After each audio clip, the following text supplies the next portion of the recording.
क्या बम तो छोड़िए, कोई किसी का एक बाल भी बांका करने दीजिए ना, बाद में देखा जाएगा सारे बंगाल में क्या होता है।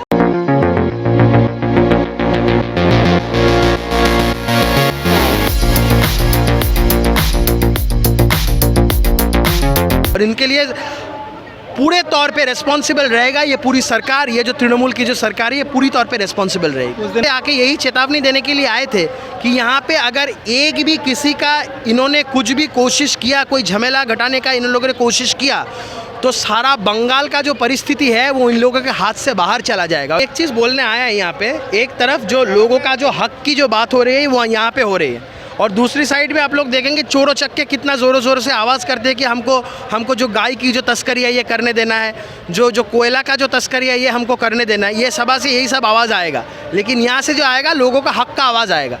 तो जो आम पब्लिक है उसको समझ में आ गया कि कौन सा लॉजिकल है कौन सा इलॉजिकल है। हम सिर्फ यही वाला चेतावनी देने के लिए आए थे कि हमारे पास बहुत सारा इन्फॉर्मेशन आ रहा था कि ऐसा कुछ घटना ये लोग घटाना चाहेंगे कि यहाँ पे कुछ झमेला वगैरह करे, किसी को मारे पीटे।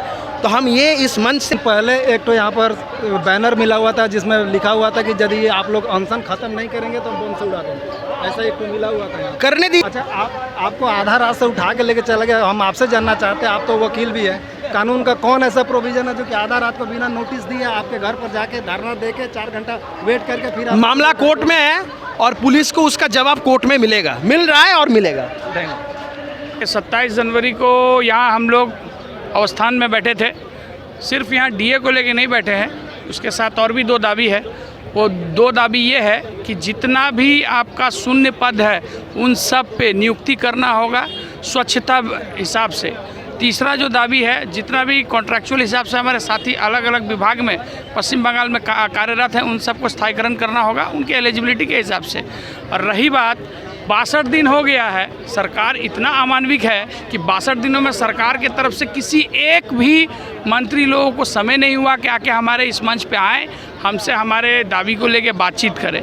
उल्टा अलग अलग समय में अलग अलग समय का मंतव्य किया गया। रहा बात, आज यहाँ एक राजनीतिक सभा हुई है, राजनीतिक सभा में हमारे बारे में कुछ नहीं कहा गया, उससे हमको कुछ लेना देना नहीं है। हमारा सिर्फ एक ही गुजारिश है माननीय मुख्यमंत्री से कि आप यहाँ आए, हमारे साथ बैठे, हमारा दाबी को लेके बात करें। कारण अगर डीए मिलेगा, डीए का रेट निर्धारण होता है एआईसीपीआई के अनुसार। एआईसीपीआई के अनुसार मतलब कहने का मतलब है जैसे जैसे मूल्य वृद्धि होगी, दाम बढ़ेगा चीज़ों का, उसी हिसाब से डीए भी बढ़ना चाहिए। डीए अगर हमारा बढ़ेगा तो डीए की जो पैसे होगी वो हम पॉकेट में लेके नहीं घूमेंगे, वो पैसे खर्च होगी मार्केट में खर्च करेंगे हम लोग, और हमारे जो साथी जो दुकान लगाते हैं उनसे हम लोग सामान कर देंगे। इससे क्या होगा, पैसे का फ्लो भी बढ़ेगा और साथ में बंगाल भी आगे बढ़ेगा।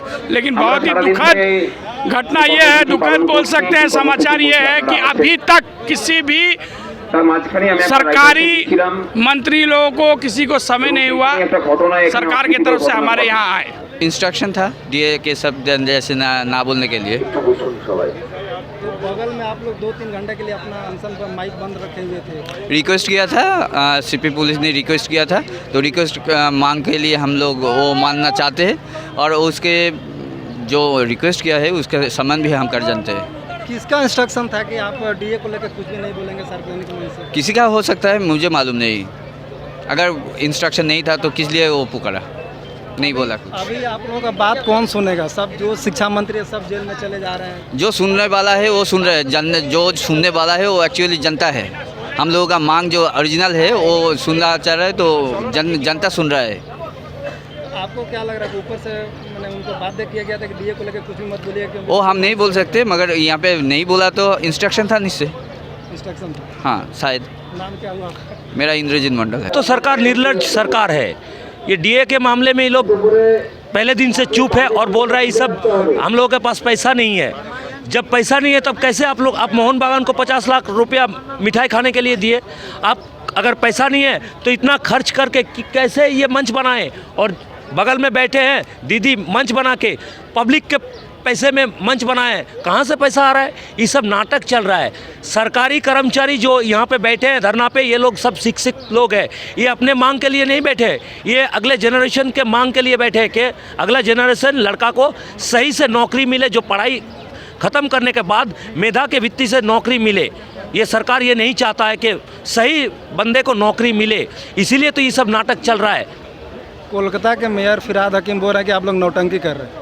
अरे जो खुद नौटंकी करता है वो तो बोलेगा ही नौटंकी, और उनके बारे में हम ज़्यादा नहीं बोलेंगे क्योंकि हम उनके बारे में पहले ही बोल चुके हैं। दीदी ने भी उसको मना कर दिए कि आप मुंह मत खोलिए, और फिरहाद जी बोले हैं कि हम लोग कर्मचारी के साथ हैं, उनके आंदोलन के साथ हैं। अब उनके बारे में क्या बोलना है।